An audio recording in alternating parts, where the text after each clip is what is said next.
Tidak semua pembunuhan meninggalkan darah di tempat kejadian. Ada yang justru meninggalkan keheningan.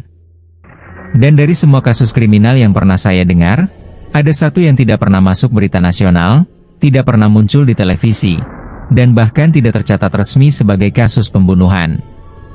Padahal potongan tubuh manusia ditemukan berulang kali. Lengkap, bersih, dan selalu dikembalikan ke rumah yang sama. Peristiwa ini terjadi di sebuah kota kecil yang jalannya sempit, rumah-rumah berdempetan, dan hampir semua orang saling mengenal. Di ujung jalan buntu, berdiri sebuah rumah tua bercat krem pucat dengan pagar besi rendah. Rumah itu milik seorang perempuan bernama Ratna.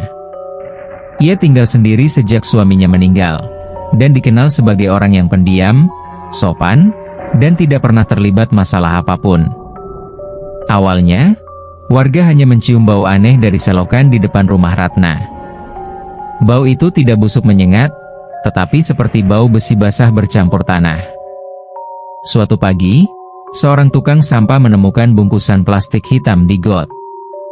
Di dalamnya terdapat potongan tangan manusia.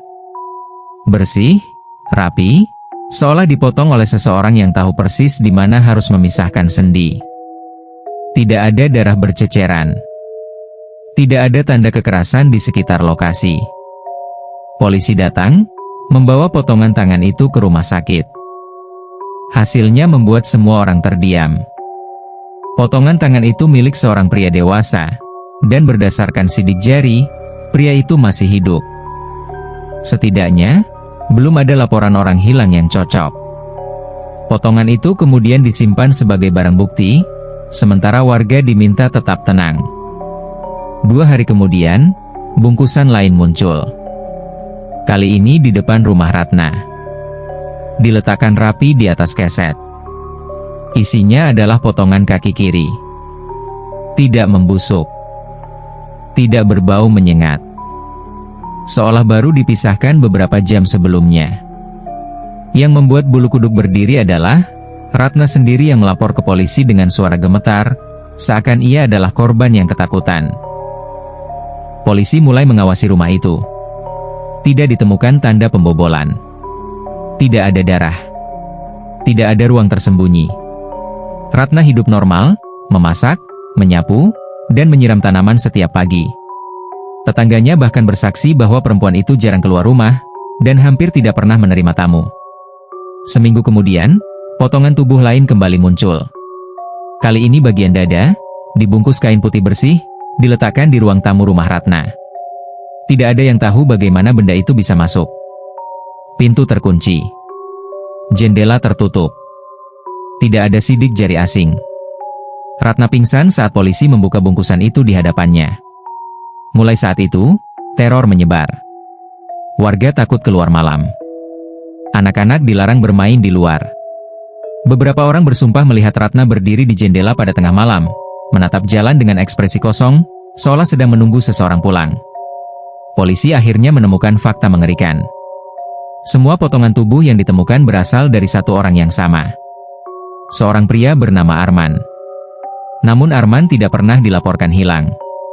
Bahkan menurut data, Arman sudah meninggal 10 tahun lalu karena kecelakaan kerja. Anehnya, kondisi potongan tubuh itu masih segar, seolah berasal dari tubuh yang hidup. Penggalian makam dilakukan.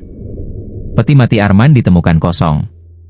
Sejak saat itu, potongan tubuh terus berdatangan. Kepala, organ dalam, bahkan bagian wajah. Semua selalu kembali ke rumah Ratna. Dan setiap kali satu potongan datang, Ratna terlihat semakin kurus, semakin pucat, dan semakin sering berbicara sendiri. Ia sering terdengar memohon dari balik pintu, meminta seseorang berhenti memulangkan bagian tubuhnya. Puncaknya terjadi ketika seorang polisi jaga malam melihat Ratna berjalan ke dapur sambil menyeret sesuatu.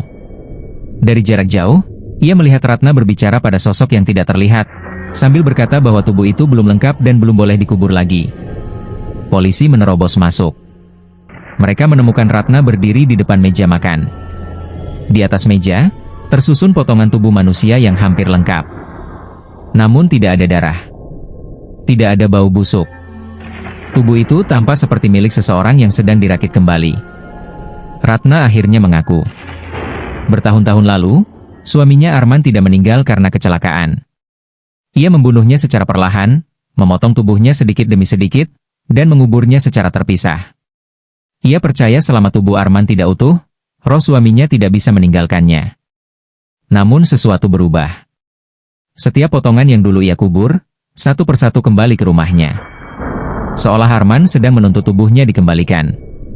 Namun plot twist sesungguhnya terungkap setelah Ratna meninggal di sel tahanan. Otopsi menunjukkan sesuatu yang mustahil.